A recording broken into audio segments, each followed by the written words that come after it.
pour cette troisième édition IFOP at Home. C'est toujours un plaisir de vous rencontrer, même si c'est virtuellement aujourd'hui. Je suis Aurélie Crouzet, je dirige le département Consumer and Retail et je suis accompagnée aujourd'hui d'une partie des experts du pôle, à savoir Eric Sagna, qui est directeur de clientèle, et Johan Ledouce, qui est directeur d'études. Bonjour à tous. Donc, nous sommes, comme vous pouvez le voir, encore pour l'instant en direct de chez nous, mais nous retrouverons très prochainement le chemin de nos bureaux. N'hésitez pas d'ailleurs à nous faire savoir ce qu'il en est pour vous. Pour cela, vous avez un module chat qui se trouve à votre droite, qui, outre le fait de nous faire connaître votre situation par rapport à ce déconfinement, vous permettra de nous faire part de vos questions, de vos remarques tout au long de la présentation. Donc, nous y répondrons en fin de ce webinaire. Et si vous avez besoin, nous vous donnerons aussi nos coordonnées donc en fin de ce webinaire pour nous contacter et échanger directement si nécessaire. Donc, comme je vous le disais, c'est notre troisième édition aujourd'hui. Le premier webinaire était relatif à la société de l'après. Quelles mutations anticiper en termes politiques, sociologiques et en termes de consommation.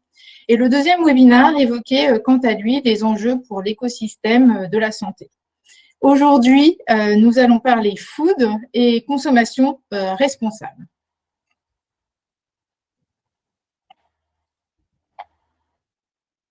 Alors, tout d'abord, qui sommes-nous, ou plutôt, que faisons-nous au sein du pôle Consumer and Retail? Donc, nous portons deux expertises fortes qui sont le food et le retail au sens large, donc spécialisé et GSA, et nous travaillons en France et à l'international. Donc, notre mission est assez simple.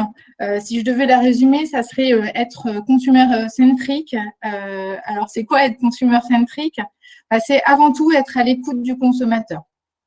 Un consommateur qui est changeant, du fait des crises sanitaires telles que celles que nous sommes en train de vivre, mais aussi des évolutions technologiques ou encore des nouvelles aspirations. Donc, nous sommes là pour monitorer ces évolutions et décrypter ces nouvelles attentes pour aider nos clients à se réinventer ou plus simplement à s'adapter. Donc, vous ne trouverez pas chez nous de méthodologie standardisée. Nous visons plutôt l'agilité. Donc, on aime challenger, accompagner et conseiller nos clients pour répondre au mieux à leurs problématiques spécifiques et uniques. Donc, notre expertise sectorielle permet de vous accompagner tout au long de vos processus de transformation, des études les plus stratégiques aux plus tactiques. Notre expertise RSE est assez ancienne puisqu'elle a débuté en tout début des années 2000, alors même que la notion de développement durable n'était l'apanage que d'un public très averti. Bon, depuis, cette considération n'a fait que grandir et s'élargir et se retrouve dorénavant au cœur des considérations et des comportements de consommation de tout à chacun. Donc, c'est pourquoi la consommation aujourd'hui ne peut se comprendre qu'à travers ce prisme de responsabilité que nous allons évoquer aujourd'hui. Donc, Johan, Eric et moi vous dévoilerons à tour de rôle 6 grandes tendances à retenir en termes de comportement de consommation responsable liés au Covid-19. Donc, je vous présenterai dans un premier temps la première tendance qui est relative à l'environnement. Johan, pour vous mettre en appétit, vous parlera de cuisine, épicentre de la nouvelle consommation. Et Eric prendra le relais pour évoquer le grand bouleversement sociétal dans lequel nous sommes. Et je reprendrai ensuite le flambeau pour conclure. Les chiffres que nous allons vous dévoiler sont issus d'une étude exclusive qui a eu lieu les 2 dernières semaines du confinement. Pour cela, nous avons interrogé 2000 Français sur leur comportement de consommation pendant le confinement et aussi sur leur comportement projeté en sortie de crise. Donc, sachant que c'est du déclaratif par rapport à ce comportement projeté. Donc, nous avons aussi rajouté dans ce questionnaire des questions ouvertes permettant de capter les nouvelles pratiques, mais aussi les ressentis des Français pendant cette période de confinement et nous vous ferons part lors de cette présentation de quelques morceaux choisis. Donc, cette première vague est un premier step vers l'après, car bien entendu, les tendances que nous allons vous retracer demanderont forcément à être affinées, confirmées, voire même infirmées au fur et à mesure de cet après-déconfinement. Donc, cela fera l'objet d'un observatoire dédié au comportement de consommation alimentaire post-crise qui sera lancé très prochainement à la suite de ce webinaire. Donc, avant toute chose, avant de rentrer dans le vif du sujet, il nous a paru important de faire un rapide état des lieux des pratiques responsables avant cette crise, une sorte de point zéro, sachant que tout au long de cette présentation, sur les 6 tendances que nous allons vous présenter, nous aurons toujours un petit focus sur le avant-crise et après-crise. Alors, qu'observions-nous avant cette crise du Covid-19 en termes de consommation responsable? Donc, le modèle de la société était vraiment perçu en cette avant-crise comme à bout de souffle. Nous avions 3 pans majeurs structurant la consommation responsable. Le tout premier, c'était l'environnement qui était l'une des préoccupations majeures des Français, avec le plastique qui devenait le véritable symbole des dérives d'un système dont les Français ne veulent plus. Donc, avant le confinement, l'environnement avait grimpé au même niveau de préoccupation que celui de la santé. Donc, la santé, justement, les Français, comment ça se matérialise? Donc, les Français voulaient manger mieux, d'une part, du fait d'une vraie défiance quant à ce qu'ils consomment, qui a atteint vraiment son paroxysme. Un chiffre extrêmement parlant, 9 Français sur 10 se déclaraient préoccupés par ce qu'ils consommaient, une hausse de 33 points lors de ces 10 dernières années. Donc, c'est une des plus grosses hausses que nous observons lors de tous nos baromètres, 33 points d'augmentation de la préoccupation par rapport à la consommation alimentaire. Il y avait aussi, du coup, une plus forte conscience d'une interconnexion entre santé et alimentation. Alors, pourquoi cette santé est vraiment si importante? Cette considération santé est due aussi aux différentes crises alimentaires, certes, mais aussi aux différents moyens qu'il était donné aux consommateurs pour finalement contrôler ce qu'ils consomment.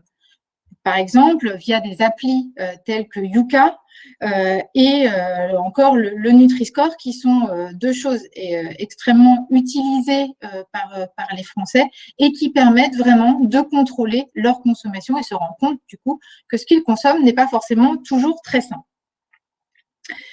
Enfin, les considérations sociétales n'étaient pas en reste non plus, sans doute aussi exacerbées par la crise des Gilets jaunes, avec une vraie volonté de favoriser le made in local. Donc, l'acte 1 de la bonne pratique de la consommation responsable consiste à prendre conscience. L'acte 2 consiste à agir et à s'engager. Nous étions en cette phase, avant crise, en début d'acte 2. Donc, le consommateur, et ça c'était vraiment assez nouveau, se sentait en tout premier lieu acteur du changement, loin devant l'État ou les entreprises. Donc, pour eux, il ne s'agissait pas non plus d'être en profonde rupture par rapport à leur comportement d'avant, mais plus finalement d'arriver à s'adapter et d'opter pour des petits changements. Alors, qu'en est-il une fois cette crise sanitaire déclenchée et notamment cette phase de confinement passée? Est-ce que cela a in fine brutalisé leur comportement responsable? C'est ce que nous allons voir maintenant dans les tendances issues de cette phase de confinement et relatives à ces 3 pans marquants. Tendances qui, je vous le répète, seront à confirmer au fur et à mesure de cette sortie de crise. Donc, la première tendance que nous souhaitions mettre en avant aujourd'hui est celle de l'écologie, sous le prisme du plastique. Donc, la considération latente avant crise qui avait le plus évolué est aussi celle qui est le plus vite redescendue, ou en tout cas qui est inhibée pendant cette crise. Donc, avant la crise, le rejet du plastique était massif, devenant vraiment le symbole par excellence de la préoccupation environnementale. Vous n'êtes pas passé à travers le nombre important de reportages parlant du 7e continent, du réchauffement climatique, de la loi contre le plastique unique, contre le plastique unique. Tout cela a fortement contribué à fustiger le plastique avec une vraie prise de conscience de la nécessité de changer sa consommation, mais aussi de produire autrement. Donc après, les consommateurs parlent de recyclable, recyclé, biodégradable. Bon, certes, toutes ces notions restent extrêmement floues pour le consommateur, mais on voit que c'est une considération qui est vraiment montée en flèche. Avec deux exemples matérialisant cette conscience écologique. L'interdiction, tout d'abord, plébiscitée du plastique et aussi le vrac et son essor, puisqu'on a quand même, avant crise, on avait un foyer sur deux qui déclarait avoir acheté en vrac au cours des 12 derniers mois, 68% voulant acheter encore davantage de vrac, avec aussi une explosion prévue du parc des épiceries spécialisées en vrac, puisqu'en 2019, elles étaient 215 et en 2022, on prévoyait 500 points de vente. Donc, sachant que cet achat du vrac a une double vocation environnementale, tout d'abord, ne pas avoir d'emballage, mais aussi ne pas gaspiller, puisque on n'achète que ce qu'il nous faut.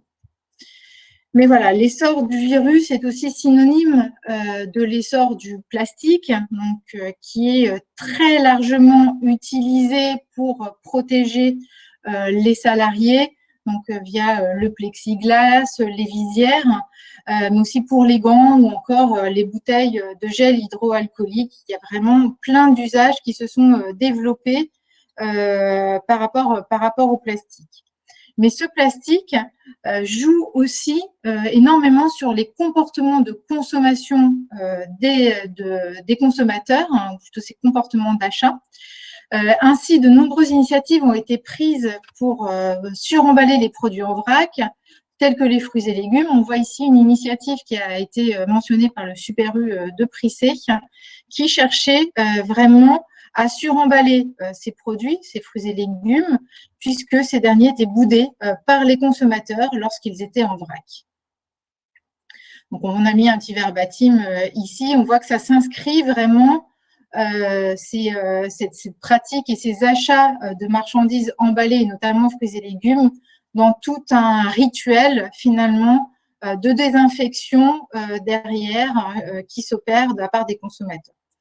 Donc, à cet égard, nous voyons que 79% des Français, en tout cas, auraient cédé à la tentation d'acheter des produits suremballés pour se prémunir de ce virus, dans leur imaginaire en tout cas.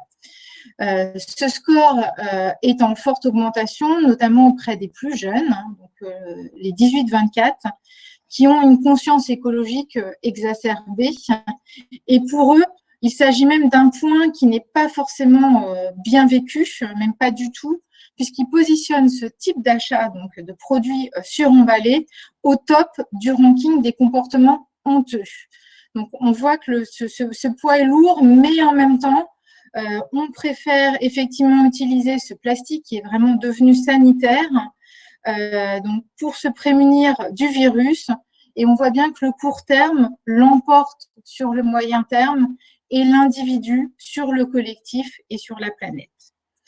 Donc, il faut savoir qu'on est quand même sur une surproduction de plastique alimentaire de l'ordre de 20%, donc ce qui est loin d'être négligeable. Et cette surproduction, donc à cette surproduction de plastique, s'ajoute aussi un problème de recyclage, puisque 41% des centres de tri sélectifs étaient fermés pendant le confinement, ce qui était vraiment un véritable désastre écologique et qu'il sera encore plus si cela perdure sur cette voie. Donc voilà, on voit vraiment que cette première tendance écologique qui avait finalement le plus augmenté est aussi celle qui a été le plus vite inhibée pendant cette crise du Covid-19. Donc maintenant, je vais passer la parole à Johan qui va vous parler cuisine.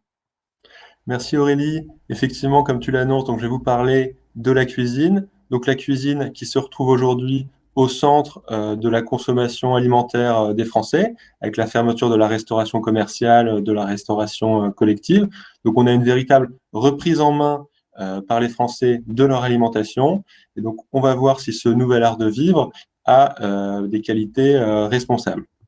Donc il faut savoir déjà que la cuisine, elle était de plus en plus valorisée avant la crise qu'on connaît aujourd'hui. Donc là, on est sur l'observatoire Sociovision. Et donc, prendre le temps de cuisiner, c'était de plus en plus valorisé. On a 73% des Français qui étaient d'accord avec cette affirmation et seulement 21% qui considéraient que la cuisine, c'était une corvée.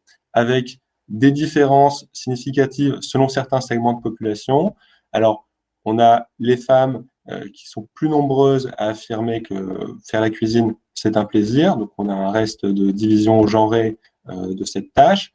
Et également, on a un gap générationnel avec les plus jeunes, et notamment on voit les plus jeunes hommes en région parisienne, en région urbaine, qui goûtent moins, en tout cas, l'idée de faire la cuisine. Mais au niveau de la jeunesse, on va voir que ça a pu changer, notamment à l'occasion du confinement. Donc déjà, on a le chiffre donc, de notre observatoire exclusif qui le confirme. Les Français ont plus cuisiné qu'avant pendant la crise, donc 47%.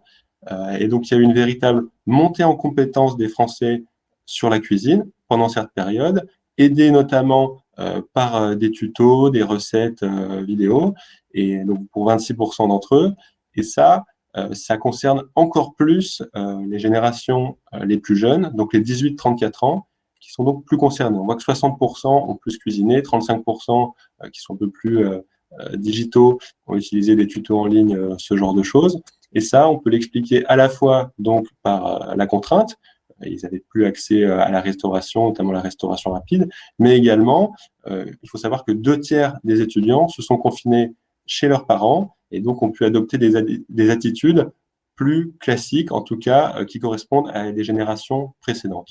On a donc une véritable accélération de la pratique de la cuisine auprès des Français et qui devrait se continuer, parce que 89% d'entre eux disent vouloir conserver cette habitude à l'avenir. Et cette habitude, elle est aussi riche d'enseignements, et là je vous oriente vers le verbatim. Ça permettait à la fois d'éviter de penser à la crise en cours, la crise sanitaire en cours, de passer le temps, d'occuper les enfants, mais il y a aussi tout un aspect où on faisait ses propres ingrédients. Donc faire son pain, faire ses yaourts.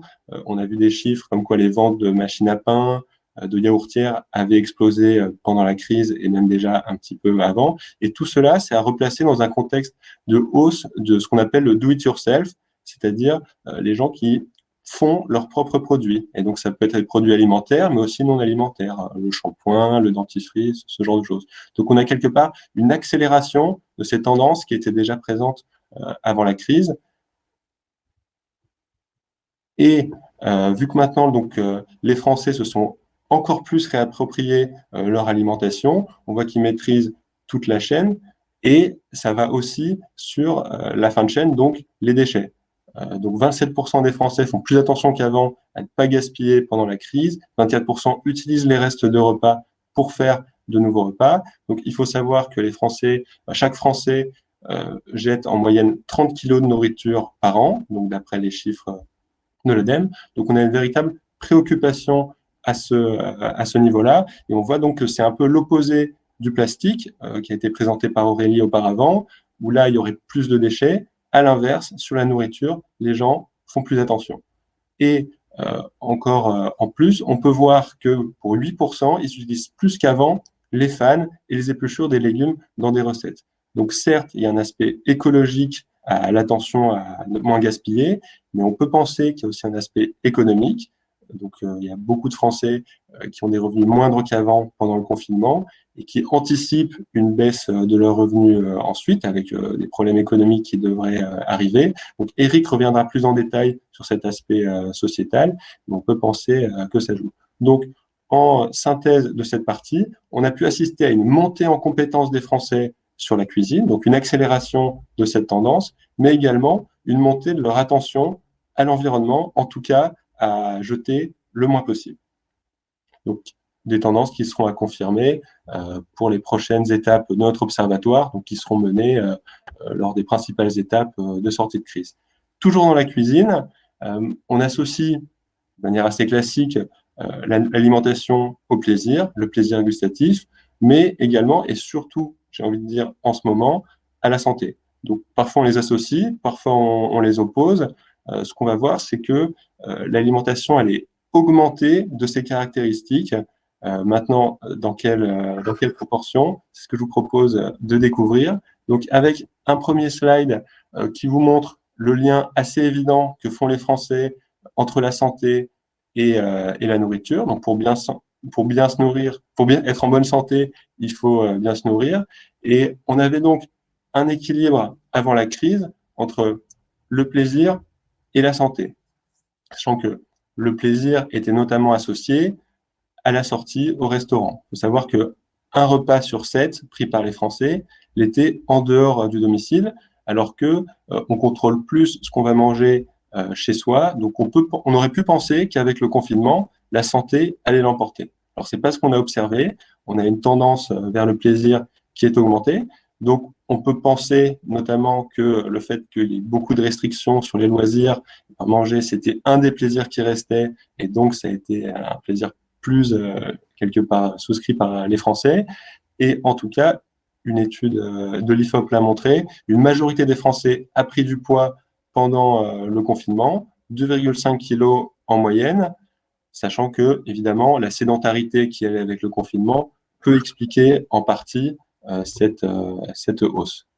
Donc, alors, sur ce slide, vous allez voir donc presque un tiers des Français, 31%, ont apporté plus de variété à leur repas qu'avant la crise. Et donc cette variété, elle a pu aller à la fois vers des aliments plus en termes de santé et également plus en termes de plaisir. Donc le côté santé à gauche, donc c'est manger plus équilibré qu'avant la crise. Donc faire attention et notamment, et là vous orientez vers le verbatim, à éviter la prise de poids, donc dans un aspect évidemment voilà, d'apparence, mais également par rapport au Covid, on sait que parmi les facteurs de morbidité, il y a l'obésité qui pouvait jouer, et donc on peut penser qu'aujourd'hui, pendant le confinement et dans la suite de la sortie de crise, les gens vont faire encore plus attention à leur santé. Et le deuxième point, c'est sur l'aspect des plaisirs. Donc la question qu'on a posée, c'est lié aux petits plaisirs, que ce soit sucré, salé, qu'on peut prendre pour s'alimenter. Et là aussi, on a d'ailleurs un pourcentage supérieur à manger équilibré, 29% versus 24%, donc ce qui est significatif avec nos 2000 répondants. Et c'est voilà, les Français ont cédé au plaisir. Là, on voit c'est dans cet exemple de verbatim, donc plus de junk food. Le chocolat, on a eu Pâques qui est passé, et ainsi que les glaces avec une certaine hausse des températures ce mois d'avril. Et donc, face à cette recherche à la fois de santé et de plaisir, on aurait pu penser qu'avec le drive, avec la livraison, donc, qui ont explosé, mais également des passages en magasin qu'on veut le plus rapide possible, les Français se seraient moins renseignés sur la composition des aliments, qui est quand même un gage de qualité, et surtout, on sait qu'aujourd'hui, il y a une chasse aux additifs, aux conservateurs, à tout ça. Et donc, on a posé deux questions à la fois sur Yuka et sur le Nutri-Score, donc qui nous permettaient de voir s'ils étaient plus ou moins utilisés qu'avant. Alors, on n'est pas sur 100% parce que là, vous avez uniquement les utilisateurs. Et donc, ce qu'on voit, c'est qu'effectivement, c'est ambivalent. On a à la fois des gens qui l'utilisent plus et moins qu'avant. Donc, on peut penser, comme je le disais, que les usages moins qu'avant, c'est ceux qui ont plus cédé au plaisir et ceux qui tout simplement n'avaient plus la possibilité. Pour Yuka, il y a eu moins de passages en magasin, donc forcément c'était moins évident. Mais il y a aussi plus qu'avant. Il y a aussi plus qu'avant parce que les Français donc ont fait attention à leur santé, mais également ils ont pu tester des nouveaux produits. Ils ont pu ou ils ont dû tester des nouveaux produits, des nouvelles marques parce qu'ils ont fait la cuisine, parce que les produits n'étaient plus disponibles à cause de pénurie, et donc ils ont plus utilisé ça. Donc on aurait pu penser que la crise allait être un frein à l'usage de cette application de ce Nutri-Score. C'est pas du tout le cas. On a peut-être même une accélération. Donc, en conclusion de cette partie, on voit que les Français ont à la fois été tiraillés et par plus de plaisir et par plus de santé dans leur alimentation. En tout cas, leur attention à la composition des produits n'a pas changé. Et maintenant, je vais laisser la parole à Eric pour la partie suivante. Oui, merci Johan. Donc, on va essayer maintenant de prendre un peu de recul et d'aborder un angle un petit peu plus sociétal, parce qu'en effet, pour le moment, on a surtout parlé des impacts sur les attitudes et les comportements généraux.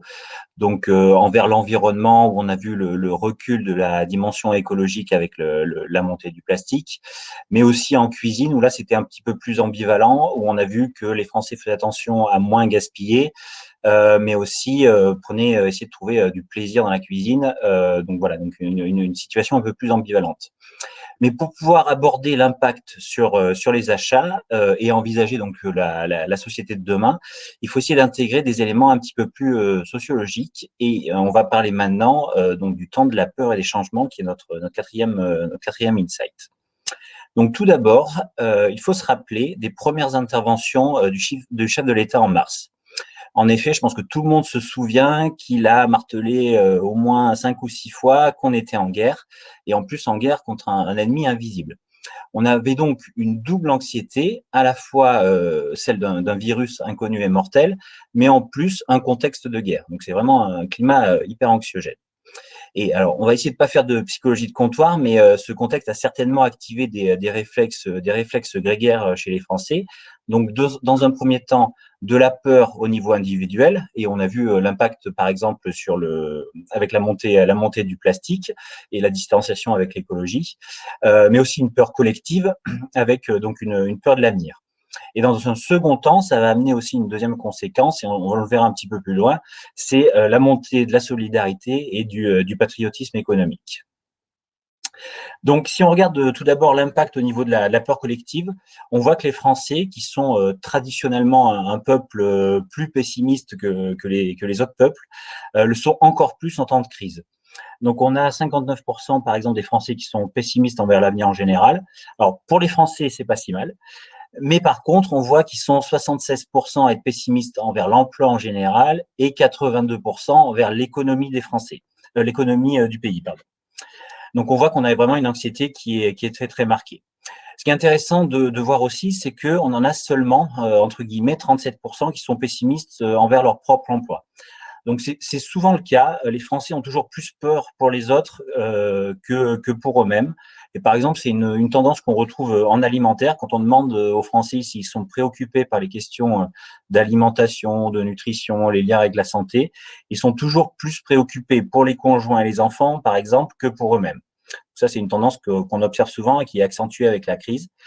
Et cette vision, cette peur va entraîner forcément deux visions différentes de l'avenir. Donc, on a ici environ 50% des Français, donc c'est la partie droite, qui pensent que la société peut ou pas changer. Donc, on a 10% des Français qui pensent que ça va redevenir comme avant, et 39% qu'il faut prévoir quelques changements, mais plutôt mineurs. Donc, on retrouve ici surtout les classes sociales inférieures ou les classes décrochées qui ont déjà du mal à finir le mois et qui du coup se projettent un petit peu moins sur le futur. Et par exemple, cette tendance a été illustrée par la ruée sur les McDrive. Je pense que tout le monde l'a vu quand ça a réouvert avec les files d'attente hyper longues. Donc, on a vraiment une partie de la population qui pense que ça va revenir beaucoup à l'identique par rapport à avant. Et Aurélie vous reparlera après de cette dimension qui est très tirée par la contrainte économique. Mais d'un autre côté, on a l'autre 50% de la population qui envisage des changements profonds, avec 39% qui l'envisagent, voire même du coup 11% qui envisagent qu'on va rentrer dans une nouvelle ère. Donc, on retrouve ici beaucoup de CSP+, beaucoup de décideurs aussi, mais aussi des écologistes et voire même des collapsologues qui voient une possibilité, alors, de changer positivement la société, mais éventuellement de remettre en cause le modèle consumériste comme en discutait Aurélie tout à l'heure. Donc, au final, on a une peur qui est très présente et une société qui est fracturée sur la vision de l'avenir. Et dans ce contexte, on a essayé d'envisager ce qui va changer dans le futur en prenant le cas de deux grandes tendances responsables qui étaient très présentes avant la crise, le bio et le local, pour essayer d'anticiper si l'une de ces deux tendances va se dégager après la crise. Alors forcément, il s'agit d'hypothèses qui demandent un suivi et ce qu'on pourra faire dans notre observatoire, mais on est assez convaincu des réponses qu'on va apporter sur le grand gagnant après la crise. Donc, comme je vous le disais, le bio et le local étaient deux grandes tendances très présentes avant la crise. Donc, pour les illustrer, on vous a mis ici quelques chiffres à titre d'exemple. Donc, par exemple, pour les produits bio, on voit que 72% des Français déclaraient en consommer régulièrement avant la crise et 26% voulaient en consommer encore plus. Et donc, sur des dimensions qui sont pas tout à fait comparables, mais encore une fois, pour montrer l'importance de la tendance, on voit que pour le local, on a 89% des Français qui pensaient que les produits de locaux étaient des produits de confiance et 84% qu'ils étaient des produits de qualité. Donc, on voit que c'était deux tendances qui étaient très, très marquées. Et la question, c'est que s'est-il passé avec le confinement ? Donc, tout d'abord, si on regarde de la partie gauche du graphique, on voit que le bio a progressé. On a 16% des Français qui déclarent en consommer plus qu'avant et seulement 5% moins qu'avant. Donc, on voit que le bio a progressé et ça conforte toutes les données de vente qu'on a pu observer en GMS. Mais ce qui est surtout intéressant, c'est de comparer avec le local parce qu'on voit que le local a progressé beaucoup plus encore. On a 36% des Français qui en consomment plus qu'avant et simplement 4% moins qu'avant. Donc, on voit qu'on a un gap qui est très, très, très, très positif.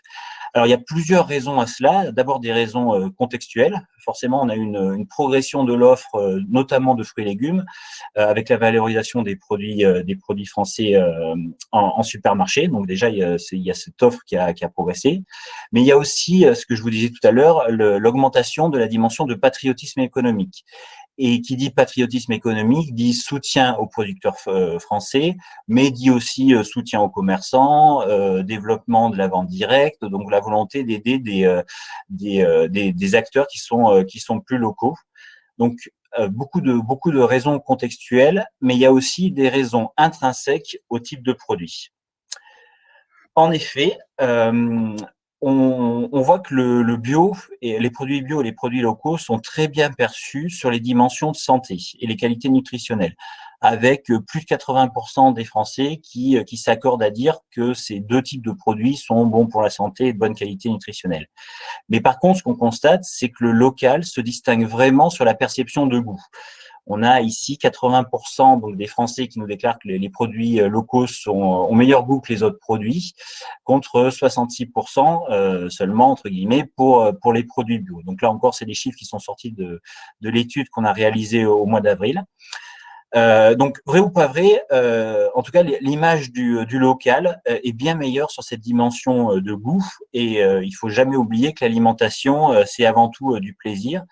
Et encore plus en ces temps de crise, donc comme Johan vous l'a expliqué par exemple tout à l'heure quand il parlait de la cuisine. Alors qu'en sera-t-il demain ? On pense, et les Français nous le confirment dans les chiffres, que le local va vraiment être la grande tendance de demain, bien plus que le bio. Donc, on voit que 56% des Français déclarent vouloir continuer à acheter plus de produits bio après la crise, mais ils sont surtout 82% à déclarer vouloir acheter encore plus de produits locaux. Donc, on voit qu'on a un gap qui se confirme et qui s'accentue en faveur des produits locaux. Donc, pour toutes les raisons qu'on a expliquées juste avant, mais également dans un contexte où les Français sont en attente massivement de Made in France, ce qu'on voit par exemple avec la crise, avec les fortes attentes de relocalisation de la fabrication des masques, des médicaments, etc. Donc, ça rentre vraiment dans un contexte de Made in France et de local. Donc la crise a servi de catalyseur pour ces deux grandes tendances responsables, mais encore plus pour le local. Et évidemment, il faudra qu'on le confirme lors de prochaines vagues de notre observatoire, mais a priori, le local va vraiment être le grand gagnant de la crise. Et enfin, il y a une dernière raison qui va expliquer la prédominance du local sur le bio, et c'est une raison qu'il faut évidemment pas sous-estimer. C'est toute la problématique autour de l'archipélisation de la société et du pouvoir d'achat. Mais là, je vais repasser la main à Aurélie qui va vous la présenter un petit peu plus en détail. Merci Eric. Donc oui, effectivement, je souhaitais revenir sur ce point parce que effectivement, on parle de bio, on parle de local, mais est-ce que finalement c'est accessible pour tout le monde? Donc, en octobre dernier, nous vous présentions, suite un an après les premières manifestations des Gilets jaunes, on vous présentait notre analyse sur la classe moyenne qui décroche. Donc, c'était déjà 17% des Français qui déclaraient finir très difficilement le mois avec une véritable économie de la débrouille qui s'ancrait de plus en plus auprès de cette classe moyenne qui décrochait. Donc là, on n'était même pas dans la classe vraiment inférieure, on était vraiment toujours dans cette classe moyenne, mais qui avait vraiment du mal à finir le mois. Et nous observions que ces décrochés conservaient les aspirations de la classe moyenne, notamment en alimentaire, avec une recherche du mieux manger, du manger sain, mais aussi avec un certain protectionnisme qui leur semblait important, ne serait-ce que pour conserver leurs emplois. Or, ici, lorsqu'on observe très schématiquement la hausse des prix en alimentaire, nous voyons bien que cette fragilisation de la classe moyenne ne peut que s'accentuer. Le prix moyen de l'alimentation et des produits frais a flambé littéralement ces derniers mois, lié à la limitation des importations, la pénurie de main-d'œuvre, tout ça, mais ça a vraiment gonflé le prix des produits frais. Or, pour mieux manger, il faut aussi se tourner vers des produits frais. Et le poste de l'alimentation est le poste de dépense le plus fort dans le budget des ménages et sur lequel finalement ils ont beaucoup de mal à rogner encore, sachant qu'ils l'ont déjà réalisé, déjà fait. Donc, à date, lors de cette crise, lorsqu'on les interroge sur leur pouvoir d'achat, un Français sur deux déclare avoir perdu du pouvoir d'achat et ce chiffre monte à 69% auprès des CSP-. Donc, c'est un score extrêmement fort, avec 36% des Français qui se déclarent être encore plus vigilants par rapport au prix, par rapport à avant la crise, sachant qu'il était déjà beaucoup. Et ce chiffre monte à 45% auprès des CSP-. Donc, on voit surtout à travers cette crise aussi monter vraiment la colère contre les enseignes de la grande distribution, car si les actions visant à favoriser les producteurs français sont extrêmement bien perçues, l'augmentation des prix inhérente l'est vraiment beaucoup moins. Et ce verbatim qui vous est présenté ici est très éloquent. Je fais encore plus attention qu'avant aux prix pratiqués par les enseignes, car cette crise est le prétexte pour augmenter honteusement les prix, en particulier les fruits et légumes, alors que nous sommes en pleine saison. Donc, il y a une vraie incompréhension de la part des consommateurs. Donc, dans les jours et semaines à venir, nous ne savons pas encore bien comment on va repartir la consommation. Est-ce que les sommes épargnées pendant ce confinement vont être dépensées, vont plutôt être mises de côté en cas de coup dur? Donc ça, on ne sait pas forcément. Mais par contre, on voit bien ici que les Français sont très précautionneux. Ils le seront encore plus, et que même si effectivement ils ont des attentes envers les produits bio et les produits locaux, c'est tout de même le prix qui restera le critère de choix numéro 1. Et on voit que les promotions seront utilisées en tout premier lieu, puisqu'ils vont faire attention au prix, mais les promotions va vraiment leur permettre de s'acheter, de mieux s'alimenter et notamment, vraisemblablement, de pouvoir acheter des produits locaux qui sont un petit peu plus chers. Donc, ces tendances, donc acheter le moins cher et acheter en promotion, sont encore plus marquées, encore une fois, auprès des CSP-, qui sont aussi beaucoup plus pessimistes quant à l'avenir, puisqu'ils sont 69% à déclarer auprès de ces CSP-, à déclarer vouloir acheter le moins cher possible après la crise et 84% vouloir acheter en promotion. Or, la tendance montre aussi que pendant cette crise, les Français ont vu que les promotions se faisaient beaucoup plus rares, ce qui les pénalise aussi énormément et qui fait aussi monter leur colère, comme on disait tout à l'heure. Donc, on voit bien qu'il y a des vraies tensions qui se créent entre attentes d'un côté et notamment sur mieux manger bio, manger local et le pouvoir d'achat. Finalement, le fossé se creuse énormément. Donc, au final, que peut-on retenir de cette crise ? Donc, alors que nous entrions, on l'a vu tout à l'heure, dans une phase d'engagement des consommateurs envers leur bien-être, mais aussi celui des autres et envers l'environnement, nous voyons que cette crise devient un véritable catalyseur des préoccupations individuelles en laissant pour l'instant de côté la dimension environnementale qui avait vraiment augmenté précédemment. Donc, est-ce que le monde de demain sera plus équitable, plus résilient, plus respectueux des personnes et de l'environnement?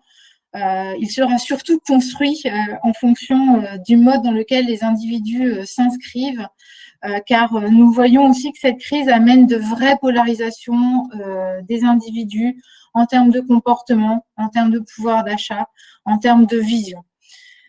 Donc, on a pu lire que dans les revues scientifiques, que les périodes de confinement risquent d'être successives. Les enseignements pendant la crise seront sans doute amenés à se répéter. Et cette première prise de température que nous avons réalisée aujourd'hui pendant le confinement a bien entendu pour objectif d'être monitorée dans le temps. Et c'est l'objet de notre tracking que l'on va lancer en souscription pour vraiment monitorer ces nouveaux comportements responsables en sortie de crise.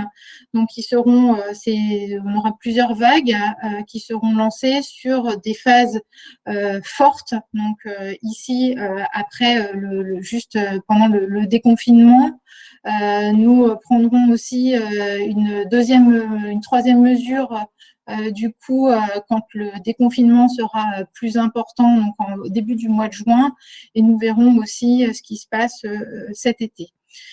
Donc l'idée étant vraiment de pouvoir affiner, confirmer, voire infirmer dans les mois qui viennent ces grandes tendances pour vous accompagner au quotidien sur vos besoins en termes marketing et de communication, notamment pour ces nouveaux consommateurs. Voilà ce qu'on pouvait dire aujourd'hui sur ces grandes tendances, ces 6 grandes tendances. Donc, on va regarder vos questions pour pouvoir y répondre du mieux possible. Est-ce que tu veux commencer, Johan, le temps que je découvre les questions de mon côté? Oui, Ou Eric, d'autant comme vous plus voulez. qu'il y a eu deux questions posées sur la partie que j'ai présentée. Là, hop, je cherche à les retrouver. Donc, Wendy Siasen, bonjour. Pourquoi santé et plaisir sont souvent opposés? C'est pourtant complètement compatible et important dans une optique de santé publique. Alors, c'est vrai que ce qu'on a fait, c'est que sur deux questions notamment, on avait opposé de manger équilibré et les petits plaisirs. Donc là, de ce point de vue-là, c'était quand même relativement opposé, même si dans la même journée, voire lorsqu'on fait ses courses, on peut choisir l'un comme l'autre. Maintenant, vous avez tout à fait raison que on n'est pas nécessairement obligé d'opposer les deux. Il y a des aliments qui font plaisir, qui aident aussi à la santé et qu'il faut promouvoir. Maintenant, on a quand même vu, et ça c'est plutôt les chiffres par exemple Nielsen, des augmentations des ventes de chocolat, de crème glacée, tout ce qui est comfort food ou même les biscuits apéritifs, tout ça qui sont quand même beaucoup plus orientés plaisir que santé. Alors, il y avait aussi une deuxième question. Est-ce qu'on n'était pas optimiste sur, donc c'est Pascal Marie, est-ce qu'on n'était pas optimiste sur l'interprétation de l'utilisation des restes en responsabilité vis-à-vis de l'environnement? Et donc, il semble que la dimension santé est importante aussi, car les gens veulent limiter leurs courses. Alors, nous, c'est vrai qu'on pointait comme explication principale la responsabilité, donc à la fois écologique et économique, donc dans le sens faire des économies. Maintenant, c'est sûr qu'il y a l'idée de la maîtrise totale de l'approvisionnement par les Français. Donc, ils vont faire leurs courses, ils choisissent leurs produits, et ensuite ils les ramènent à la maison. Et donc, vous avez raison, l'idée de faire le moins d'aller-retour possible peut jouer dans une idée de santé, où on s'organise aussi peut-être mieux parce que grâce aux recettes qu'on suit, grâce aux tutos, grâce aussi au fait finalement, on n'a pas de déjeuner organisé à la dernière minute ou de sortie. Et donc, vu qu'on contrôle tous ces repas, c'est aussi plus simple de bien gérer les choses et d'avoir moins à jeter. Et ce qui est assez nouveau aussi, c'est que les consommateurs établissent vraiment leur menu pour toute la semaine, ce qui n'était pas forcément le cas dans la majorité des cas.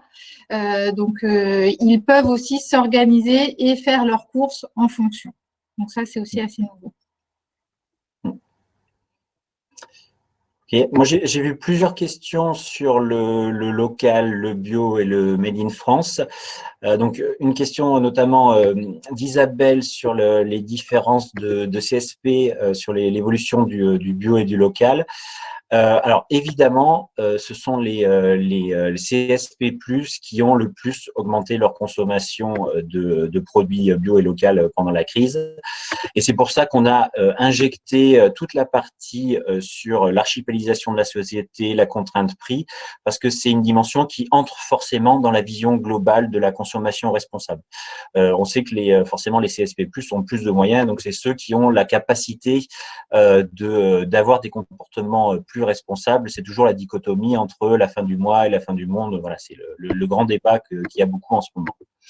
J'ai vu aussi une question sur la différence entre le local et le Made in France dans la perception des Français, donc des questions de Frédéric et Céline. Dans notre questionnaire, et même dans les questionnaires en général, les produits locaux, on ne précise pas forcément la distance du local. Tout simplement parce que les Français ne s'accordent jamais sur cette dimension. Par exemple, l'année dernière, on avait réalisé une étude pour l'Agence Australie qui avait été publiée dans LSA.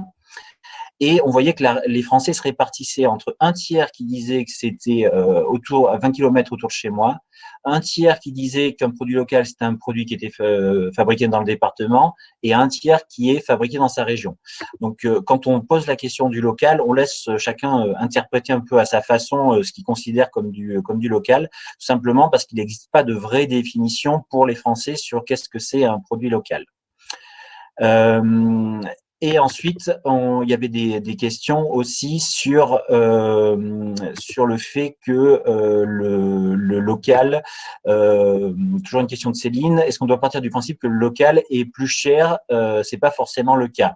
Alors, c'est pas forcément le cas, et c'est certainement aussi pour ça que le local s'en sort beaucoup mieux que le bio pendant la crise et après la crise au niveau des intentions d'achat, parce que justement les consommateurs savent qu'ils peuvent soit directement acheter par exemple aux petits producteurs, ou en tout cas ils peuvent acheter à des prix qui peuvent être raisonnables, notamment avec des promotions qui vont être mises beaucoup par les supermarchés sur justement ces produits locaux. Alors que les produits bio, il y a forcément un impact prix qui est plus important. Voilà. Je rajouterais juste un point sur les produits locaux.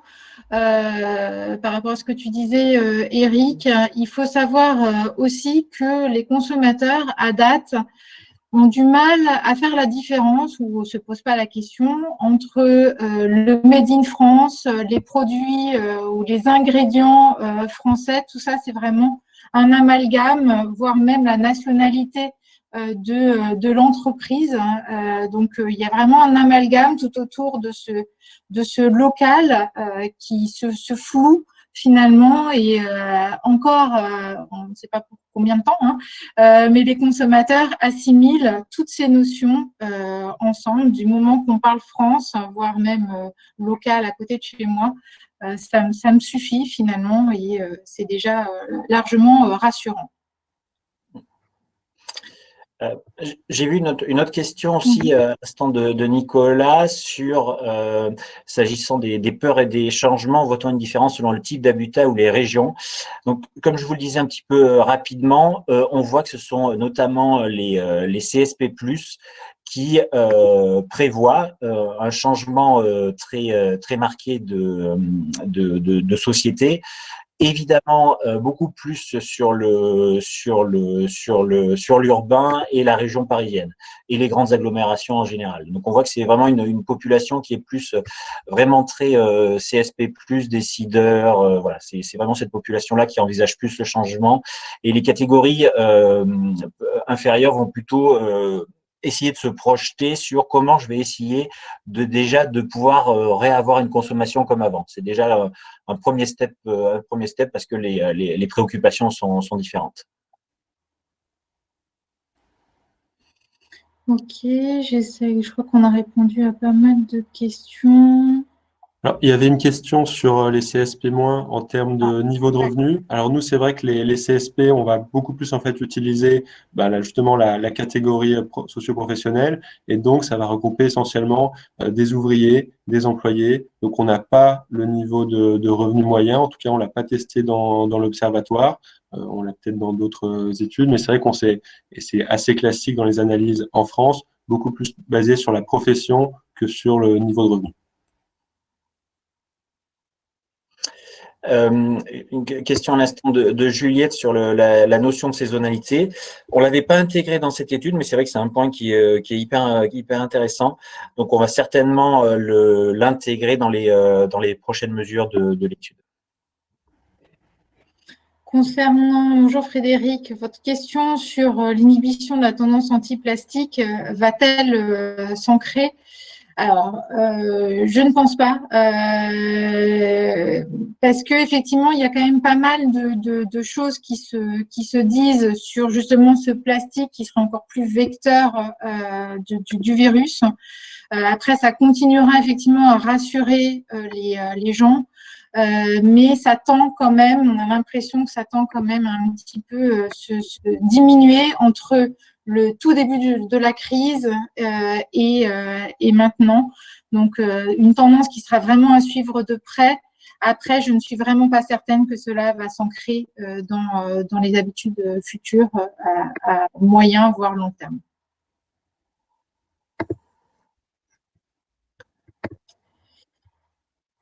Je crois qu'on a balayé pas mal de questions. A priori. Après, je vois il y avait une question sur le drive, les applications, retrait de lieu de vente et fréquence de course.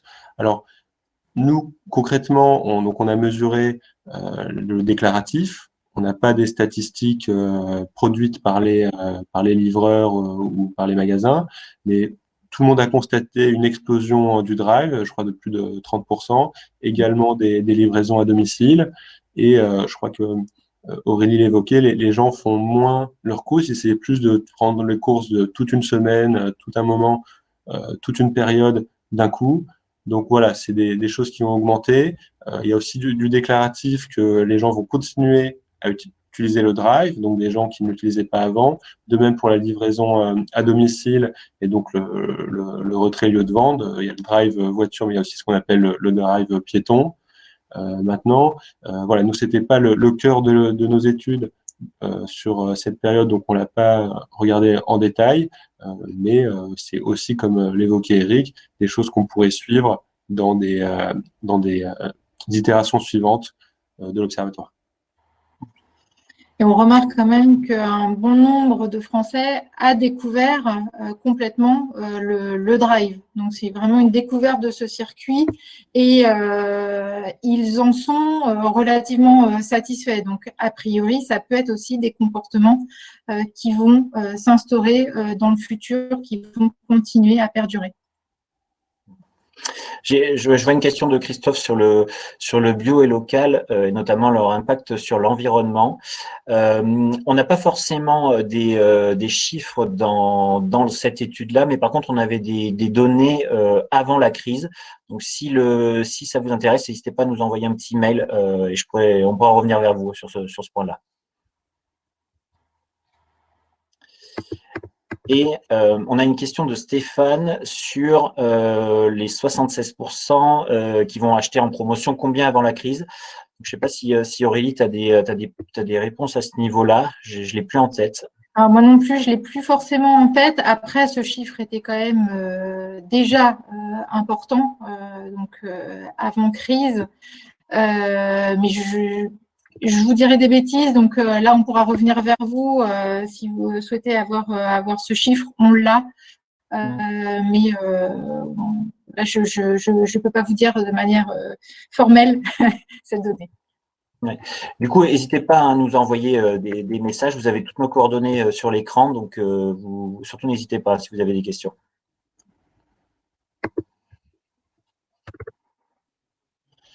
Je vois qu'il y a aussi une question sur l'évolution des consommations de produits du fait de l'absence de choix en magasin ou sur les drives. Alors, c'est vrai qu'il y a tellement de catégories que nous, on n'a pas de mesures précises. Je peux pas vous dire il y a cette marque qui a été plus consommée ou ce produit qui a été plus consommé. Par contre, on a pu mesurer. Alors, j'ai pas les chiffres sous les yeux, mais on les a. Donc, comme le dit Eric, n'hésitez pas à nous contacter pour les avoir. On a pu mesurer des gens qui ont pris des produits qu'ils n'avaient pas pris auparavant et qui n'avaient pas pris des nouvelles marques qu'ils n'avaient pas pris auparavant. Donc ça, on a pu le mesurer de manière globale. Ouais, et c'est un taux qui est quand même très important. Donc, ça permet effectivement la découverte de nouvelles marques, voire de nouvelles catégories de produits. Et effectivement, s'ils en sont satisfaits, ça peut avoir aussi un impact fort sur leur consommation habituelle, puisque c'est des choses qu'ils vont garder en termes de comportement d'achat. Donc, c'est à la fois un risque et une opportunité pour les différentes marques.